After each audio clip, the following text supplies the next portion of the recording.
சங்கீதம் 1:2. கர்த்தருடைய வேதத்தில் பிரியமாயிருந்து இரவும் பகலும் அவருடைய வேதத்தில் தியானமாயிருக்கிற மனுஷன் பாக்கியவான். நம்ம வாழ்க்கையில் எல்லாவற்றுக்கும் முக்கியத்துவம் கொடுக்குறோம். எல்லாமே நம்ம வாழ்க்கையில் ஒரு நாள் நம்ம நினைக்கிறது எல்லாமே நடக்குது. ஆனால் இந்த வேதத்தை எடுத்து வாசிக்கிறதற்கு நம்ம ஆசைப்பட்டிருக்கிறோமா? ஆசைகள் இருந்தாலும் அதை எடுத்து வாசிக்க பிரயாசப்படுறோமா? வேதாகமத்துக்கு பக்கத்தில் இருக்கிற மொபைலை நம்ம எடுக்கிறோம், ஆனால் வேதாகமத்தை நம்ம எடுக்க மாட்டேங்கிறோம். ஏசப்பா கிட்ட சொல்லலாமா, நான் வாசிக்கணும்னு ஆசைப்படுறேன், ஆனால் என்னால் வாசிக்க முடிய மாட்டேங்குது, வேதாகமத்தை எடுக்க முடிய மாட்டேங்குது, எனக்கு ஆசையெல்லாம் இருக்க தான் செய்யுது அப்படின்னு சொல்கிறீங்களா? ஏசப்பா கிட்ட அதை தெரியப்படுத்தலாமா? ஏசப்பா, உங்கள் வேதத்தில் நான் பிரியமாக இருக்கிறேன், அதை வாசிக்கணும்னு நான் ஆசைப்படுறேன், ஆனால் அதை எடுத்து வாசிக்க என்னால் முடிய மாட்டேங்குது. என் பலவீனத்தை நான் உங்கள்கிட்ட சொல்லிடுறேன், எனக்கு நீங்கள் ஹெல்ப் பண்ணுறீங்களாப்பா? உம்முடைய வேதத்தை நேசிக்க, உம்முடைய வேதத்தை எடுத்து வாசிக்க, அதை தியானிக்க எனக்கு ஹெல்ப் பண்ணுறீங்களாப்பான்னு கேட்கலாம். உண்மையாக நம்ம கேட்கும்போது கண்டிப்பாக ஏசப்பா நமக்கு ஹெல்ப் பண்ணுவாங்க. அந்த வேதத்தை எடுக்கும்படிக்கு கர்த்தர் வைப்பார். அதை வாசிக்க நமக்கு உதவி செய்வார். அதை வாசிக்கும்போது அதில் இருக்கக்கூடிய மறைந்திருக்கக்கூடிய மறைபொருட்கள் நம்ம கண்கள் பார்க்கும்படி, நம்மளுக்குள்ளே இருந்தே நம்மளிடத்துல இதில் இந்த காரியம் இருக்குது, இதிலிருந்து இது நீ கற்றுக்கொண்டாய் அப்படிங்கிற ஒரு வெளிப்பாடு உங்களுக்கு வரும்.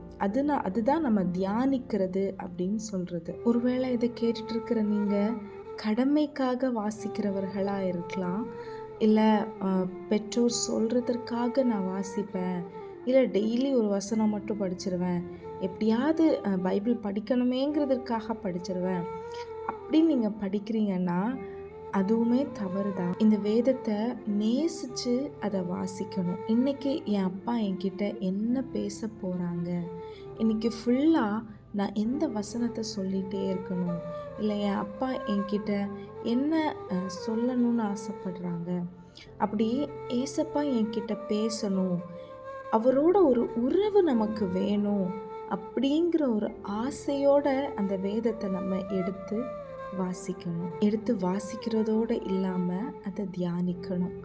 ஸோ இன்றைக்கி கர்த்தருடைய வேதத்தில் நம்ம பிரியமாக இருக்கவும், இரவும் பகலும் அவருடைய வேதத்தை தியானிக்கவும் நம்ம பிரயாசப்பட போகிறோம். சும்மா எல்லாம் இது வராது. அண்ட் அப்படியே வந்தாலுமே நமக்குள்ள ஏதோ நான் தான் பெருசாக பைபிள் வாசிக்கிறேன், தியானிக்கிறேங்கிற ஒரு பெருமையும் வந்துடும். ஏசப்பா நமக்கு உதவி செய்யும்போது, நான் இல்லைப்பா, நீங்கள் தான் எனக்கு உதவி செய்கிறீங்க அப்படிப்பட்ட எண்ணம் நமக்குள்ளே வரும். நம்ம பாக்கியவான்களாக இருக்கணும் அப்படின்னா இந்த வேதத்தை பிரியப்படலாம், இந்த வேதத்தை தியானிக்கலாம். நம்ம பாக்கியவான்களாக இருப்போம், நம்ம ஆசீர்வாதமாக இருப்போம். கீழே சொல்லப்பட்ட ஆசீர்வாதங்கள்: நீர்க்கால்களில் ஓரத்தில் நடப்பட்டிருக்கிற, அந்தந்த காலத்தில் கனி தரக்கூடிய, இலை உதிராதிருக்கிற மரத்தை போல் நாம் இருப்போம்.